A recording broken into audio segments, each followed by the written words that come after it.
Bonjour mes chers étudiants, je suis Jabel Chafi, je suis de la faculté des sciences juridiques, économiques et sociales de Stade, l'université Hassan Ier.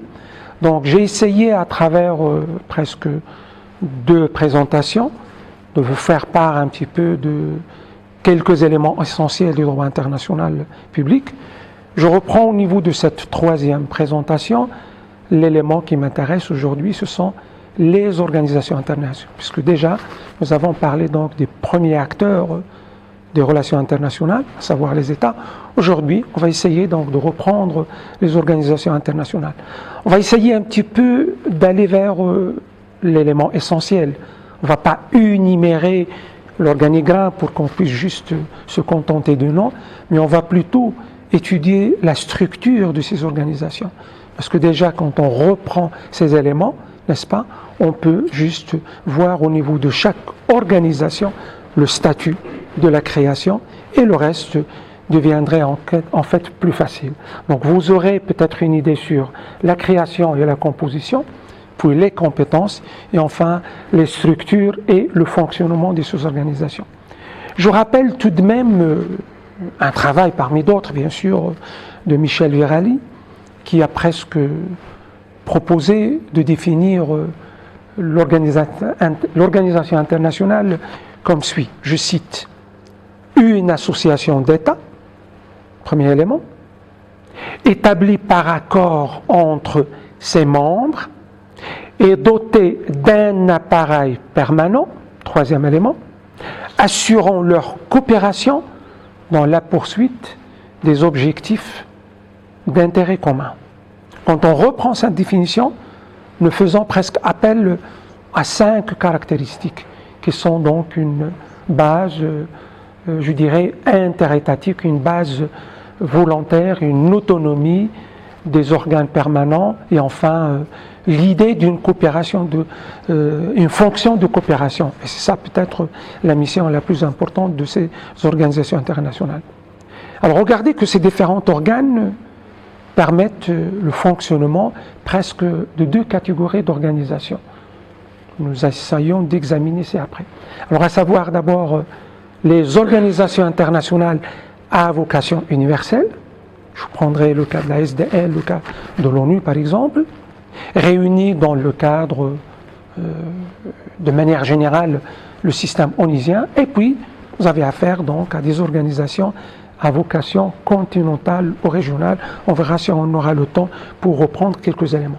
Alors déjà, ces organisations internationales, sous tutelle étatique, il ne faut pas oublier l'acteur principal des relations internationales, cette tutelle étatique sur ces organisations se manifeste d'abord au niveau de l'acte constitutif de l'organisation.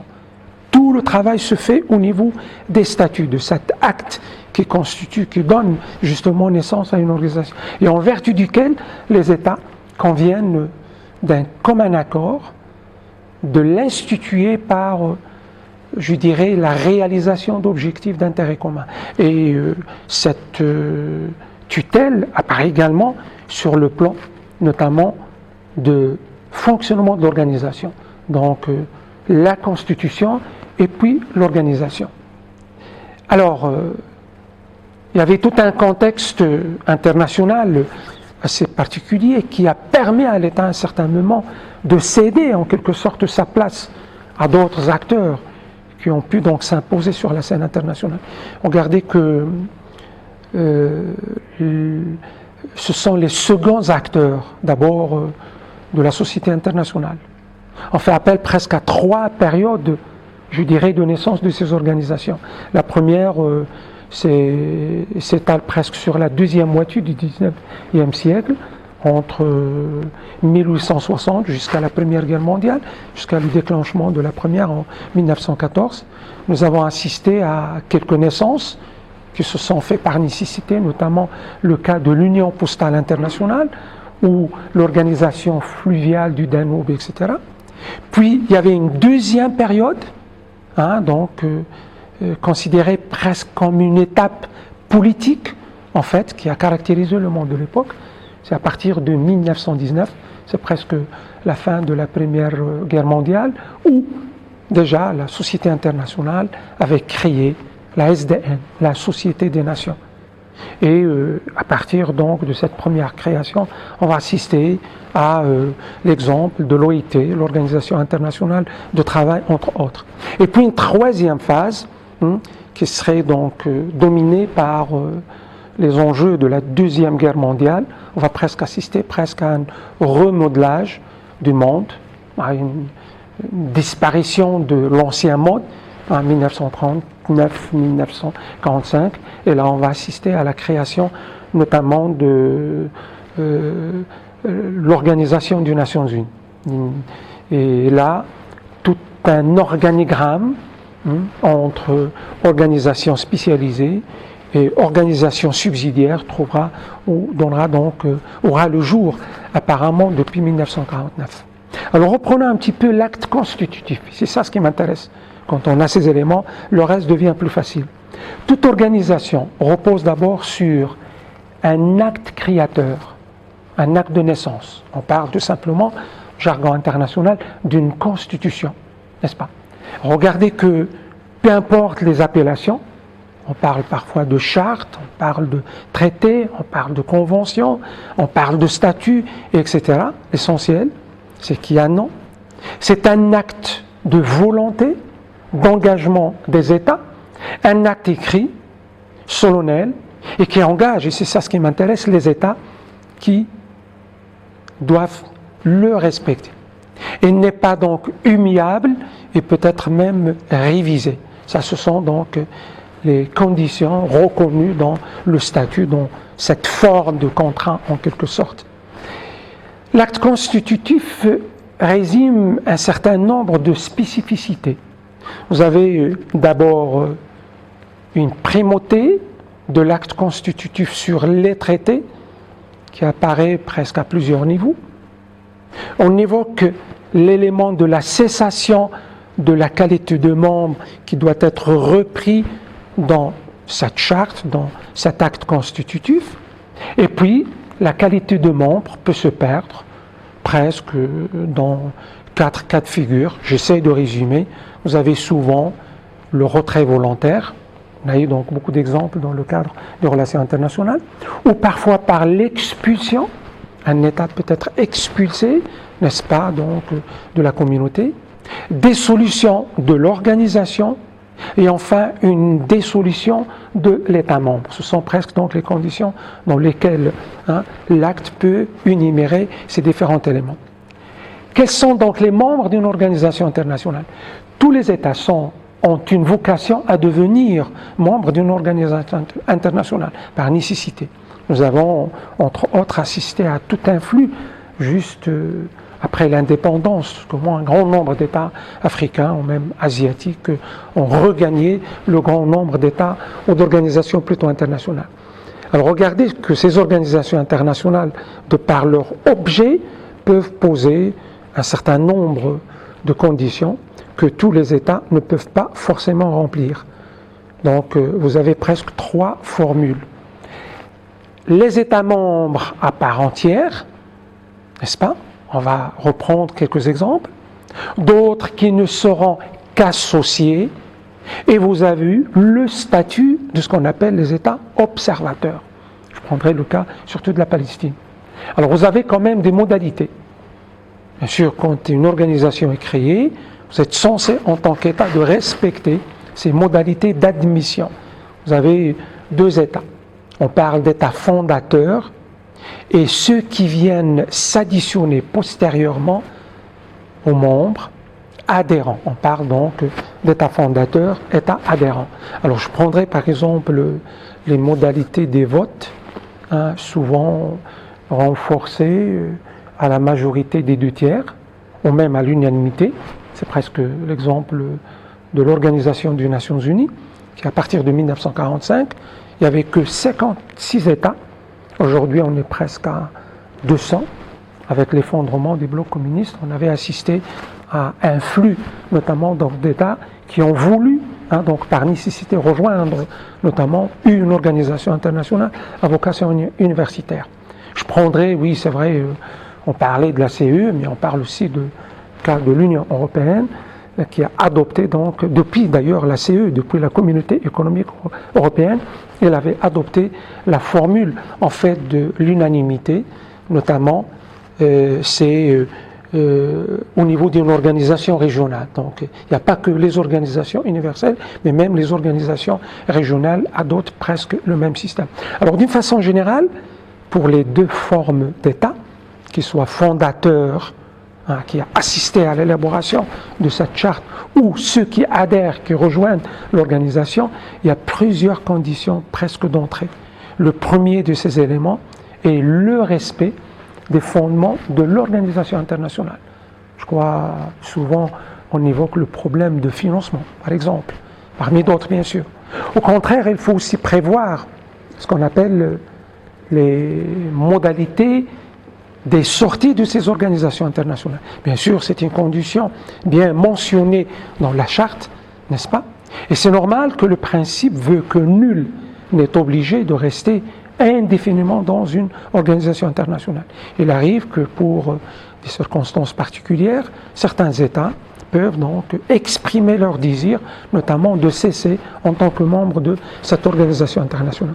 D'ailleurs, cette liberté de sortie est reconnue donc par le droit international public, avec respect surtout d'un préavis qui souvent se limite entre 3 à 6 mois et d'une obligation d'être en règle, surtout avec les contributions financières, parce qu'on sait bien que tous les États membres d'une organisation contribuent en fonction donc de leur capacité justement sur le plan financier au niveau de cette organisation. L'élément essentiel à travers cette question, c'est justement la personnalité juridique. Nous l'avons donc entamé avec plus d'intérêt au niveau d'un État et les acteurs parce qu'ils possèdent la personnalité juridique. Est-ce que justement ce rôle est partagé aussi avec les organisations internationales? Alors vous voyez que même, ou du moins c'est une nécessité, une organisation internationale, n'est-ce pas, possède la personnalité juridique. Et cette personnalité s'explique par le fait qu'elle passe en fait un certain nombre de contrats, d'acquérir ou de vendre des biens mobiliers, d'ester en justice et de posséder une autonomie financière. Ce sont tous les attributs de la personnalité juridique. 1. Vous avez la possibilité, je reprendrai donc ces 3 éléments, la possibilité justement d'acquérir et de vendre des biens. Alors là, le premier problème de ces organisations est surtout l'implication du siège social. C'est une question obligatoire à toute organisation internationale. Elles peuvent aussi agir dans les marchés financiers internationaux. La possibilité d'autonomie financière. Une organisation, par exemple, a besoin de financement pour son fonctionnement, n'est-ce pas? Et à ce niveau-là, vous avez quelques aspects, surtout au niveau de la contribution volontaire de l'organisation elle-même. Alors, ces organisations internationales ont un pouvoir d'élaboration des règles, au niveau donc des compétences normatives. Vous avez presque 2 normes. Vous avez ce qu'on appelle les normes obligatoires et les normes non obligatoires. Ce qui concerne les normes obligatoires, ça entraîne quand même une obligation de respect, comme l'avait donc déjà mentionné, de la part des États membres. Le seul problème qui s'oppose à ce niveau-là, il faut le rappeler, c'est que leur nom varie. On parle de résolution, on parle de décision, on parle de règlement, peu importe. Pour les normes non obligatoires, par contre, ici, on parle le plus souvent de recommandations ou d'avis. On parle de recommandations ou un avis de manière donc générale.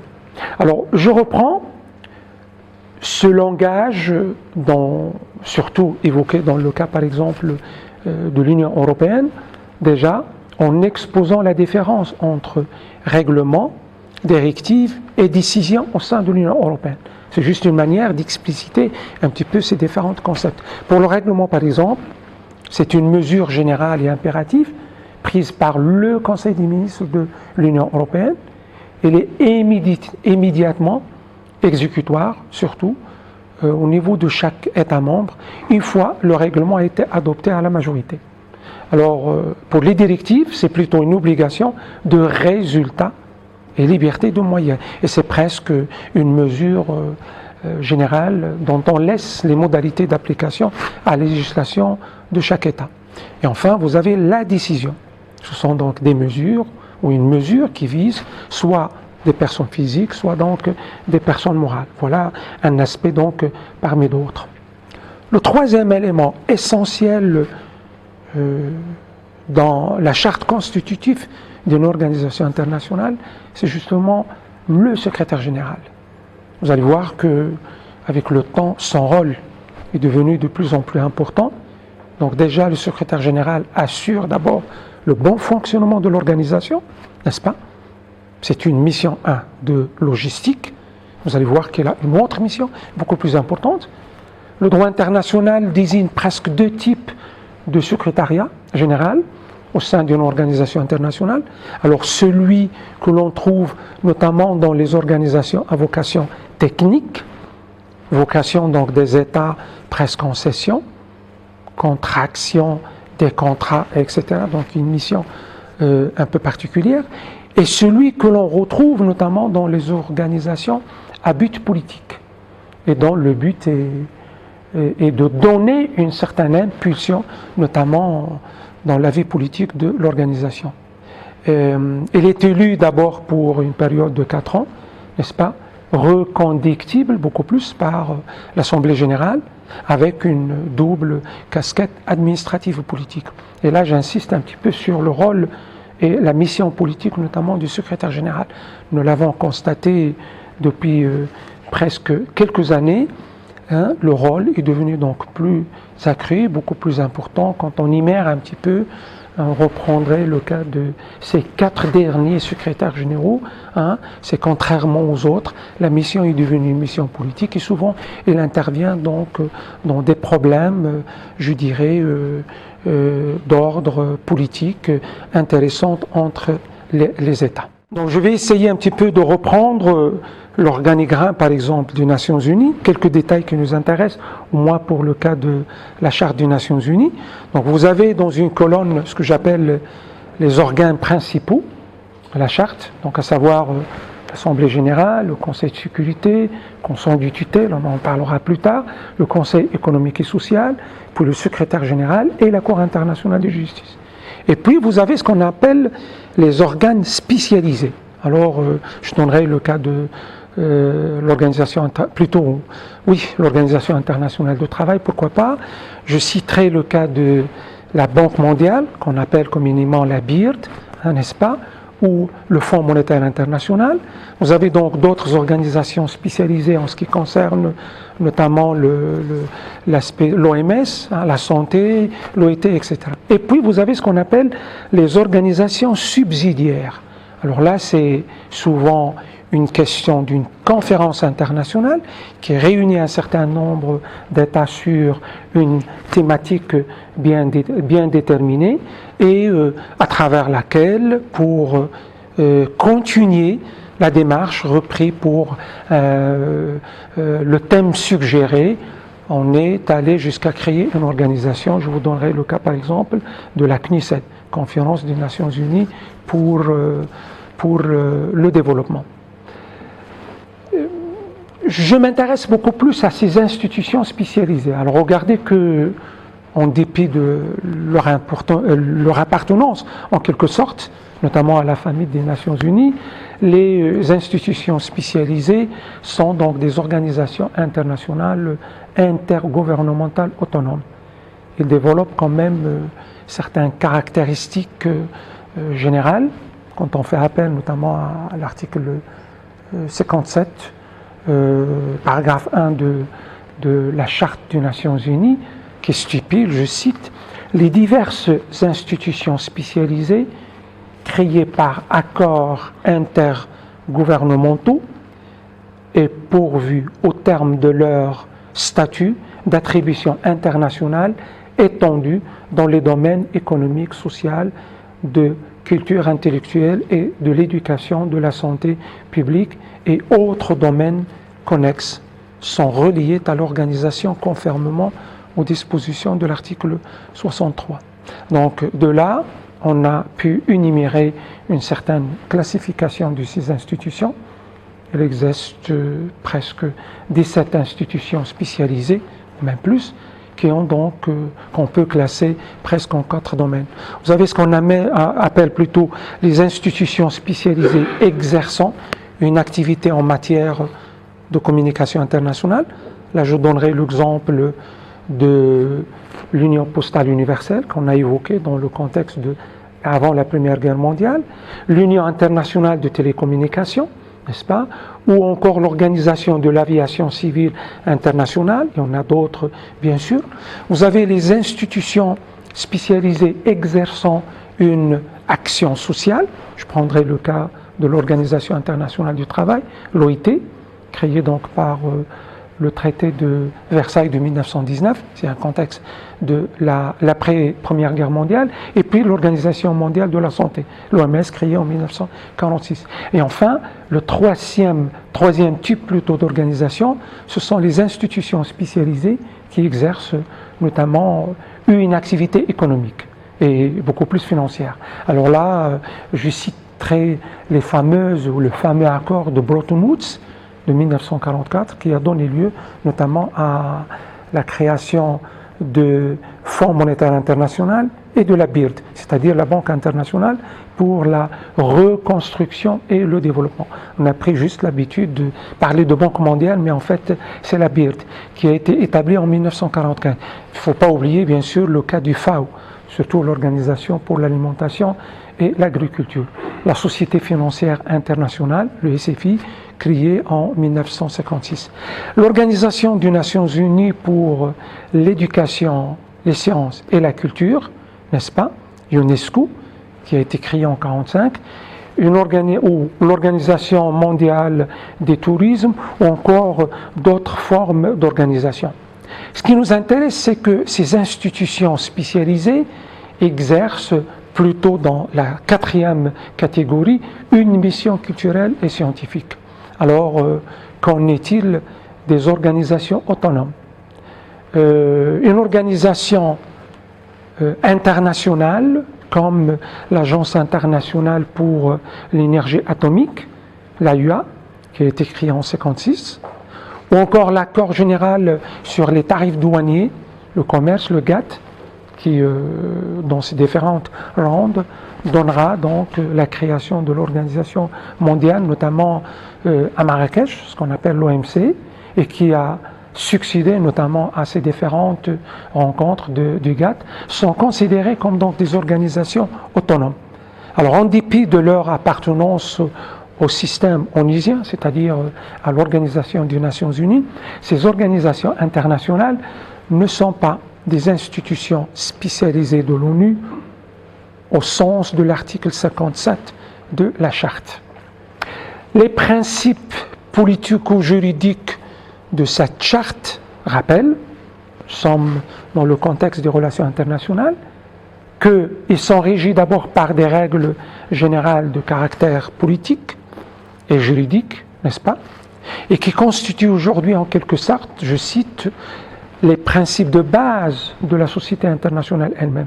Alors, déjà, ces principes forment ce qu'on appelle des strates constituées de principes existants avant 1945. Puis vous avez les principes d'origine ancienne. Ils sont considérés parmi les moins contestés. Ces principes, bien sûr, issus des relations interétatiques, notamment donc des États par la paix, depuis presque 1684. Donc je fais appel surtout au traité de Westphalie. Et là, le principe d'égalité des États et le principe de la non-intervention, à côté des principes de la bonne foi, sont considérés comme les éléments essentiels dans le fonctionnement aussi bien de la Charte des Nations Unies que sur l'ensemble déjà de ces organisations. Déjà, la Charte des Nations Unies évoque parmi ces principes, notamment dans son chapitre 1er, le principe de la coopération internationale. à côté donc du principe de l'interdiction au recours ou du recours à la force et le principe du règlement pacifique des différends. C'est tout un chapitre qu'on va essayer donc de reprendre au niveau de la troisième partie. Donc ces principes, à côté de ces principes, on évoque ce qu'on appelle les principes en devenir, c'est-à-dire que l'évolution contemporaine des relations internationales a contribué en quelque sorte à l'apparition d'autres principes encore, c'est vrai, en gestation, mais ils constituent tout de même en fait les prémices de principes du droit international, surtout dictés par l'urgence, pour reprendre un petit peu les différentes questions qui ont été presque résolues au niveau international. Il s'agit donc de deux principes, surtout l'ingérence humanitaire et la responsabilité pénale internationale. Donc j'ai essayé un petit peu de présenter les organisations à vocation universelle. Je vais en fait reprendre quelques éléments sur d'autres groupements régionaux. Alors là, vous avez ce qu'on appelle les organisations à caractère continental ou régional. Donc ce sont d'abord des organisations qui peuvent être définies comme des organisations internationales qui ne sont pas ouvertes qu'à des États, qui sont liés par une certaine solidarité déterminée. Et cette solidarité peut être soit géographique, je prendrai le cas de l'OUA, l'Organisation des États d'Amérique, ou l'unité africaine, ou carrément l'UMA par exemple, n'est-ce pas? Alors, linguistique et ethnique, je prendrai le cas de la Ligue arabe, religieuse, je prendrai le cas de la conférence, ou plutôt l'organisation de la conférence islamique, politique et militaire, je prendrai le cas de l'OTAN, l'Organisation Atlantique du Nord, l'OIE, ou économique, tel que l'Union Européenne, ou l'AILE, ou carrément le NAFTA, North Free American Trade Américain. Donc regardez qu'en raison du nombre important de ces organisations régionales, on va se limiter, si vous voulez, à dresser un petit tableau sur quelques aspects de certaines organisations. Quand je me réfère par exemple à l'organisation européenne, notamment d'intégration économique, là c'est vrai, il y avait tout un contexte international qui avait commencé par la naissance des communautés, notamment du charbon et de l'acier, qui s'est transformé en CE, n'est-ce pas, auquel on a ajouté plus tard la communauté européenne de l'énergie atomique, le CEA, n'est-ce pas, et puis la meilleure transformation, du moins la plus importante, c'est celle qui a donné naissance à l'Union européenne. Alors, il y avait quand même quelques étapes très importantes dans la construction de cette communauté. J'évoquerai le cas du traité de Rome, le traité donc instituant l'acte unique européen, et le traité de Maastricht. Et bien sûr, il faut faire appel au traité donc de Amsterdam, de Lisbonne, plutôt avant de Nice, et puis le traité donc de Lisbonne. Ce sont donc toutes des étapes qui ont rectifié, du moins en fonction des demandes donc des États, pour nous ramener vers cette construction que nous imaginons aujourd'hui. Bien sûr, la porte reste ouverte pour un maximum d'États donc au niveau donc de l'Europe, et peut-être qu'à chaque fois il y avait donc quelques petites révisions, quelques recommandations à faire pour l'élargissement ou l'extension. Je suis dans un contexte aujourd'hui particulier, je dois quand même rappeler déjà donc le cas du Brexit, notamment donc de la Grande-Bretagne. Alors c'est l'une des organisations régionales les plus importantes parce qu'elle rappelle quand même ce que j'appelle les grands piliers des relations internationales. On y va de l'assistance à l'aide, la coopération, l'intégration, la création donc d'une zone de libre-échange, puis on peut aller jusqu'à la création d'un marché commun. Je crois que jusqu'à maintenant, seule l'Union européenne a réussi en quelque sorte donc à passer du moins de la phase de la coopération à l'intégration. Quand on évoque par exemple le cas de l'UMA, on est encore loin justement de cette évolution. nous sommes peut-être au niveau d'une certaine coopération à citer entre guillemets, mais on est encore loin d'évoquer une intégration proprement dit. Donc, vous avez une deuxième forme plutôt à rappeler dans le cas de l'Union européenne, c'est notamment l'Association européenne de libre-échange. Donc, c'est l'AUE. Et c'est une construction qui avait commencé depuis presque 1960, donc à caractère économique, qui a ramené un certain nombre d'États tels que la Grande-Bretagne, l'Autriche, le Danemark, etc. Mais ça a évolué 61, 71 jusqu'à 91, notamment par le cas du Liechtenstein, et puis en 67, et regardez que cette construction demeure une des constructions les plus importantes, notamment puisqu'il a permis l'adhésion donc de la plupart des États de l'Union européenne.